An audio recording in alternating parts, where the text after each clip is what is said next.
Current and former Israeli officials are pushing back hard Thursday on an explosive report claiming their country planted spy devices near the White House and other locations in Washington, D.C., calling it fake news spiced with antisemitism and absolute nonsense. The exposé from Politico, based on interviews with former senior U.S. officials familiar with the matter, stated that the government believes Israel planted cell phone surveillance devices in the nation's capital over the past few years. The U.S. became aware of the devices in early 2018 and following a forensic analysis, determined that agents from Israel mostly likely brought them here, it added.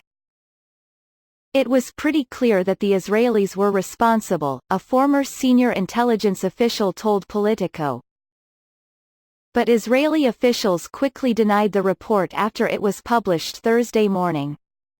Amos Yadlin, the former head of the IDF Military Intelligence Directorate, reportedly posted on Twitter that the Politico story is fake news spiced with antisemitism and that for decades, Israel has banned spying on the U.S. A Haaretz reporter traveling with Israeli Prime Minister Benjamin Netanyahu also attributed his office as calling the news a blatant lie. Like Yadlin's comments, the office said the Israeli government has a directive not to engage in intelligence operations on U.S. soil.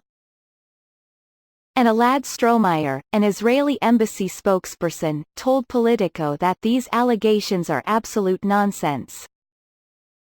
The report alleges Israel planted small devices that mimic the actions of cell phone towers, tricking phones into handing over their locations, call contents and data use. When officials at the Department of Homeland Security became aware of their presence, they let federal agencies know, it cited Christopher Krebs, the director of DHS Cybersecurity and Infrastructure Security Agency, as telling Senator Ron Wyden, D.O.R., in a letter in May 2018.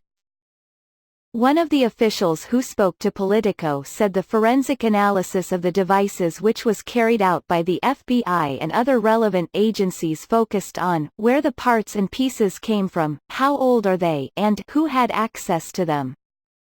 The U.S. government's conclusion that Israel planted the devices was made sometime between 2018 and now, the report also said.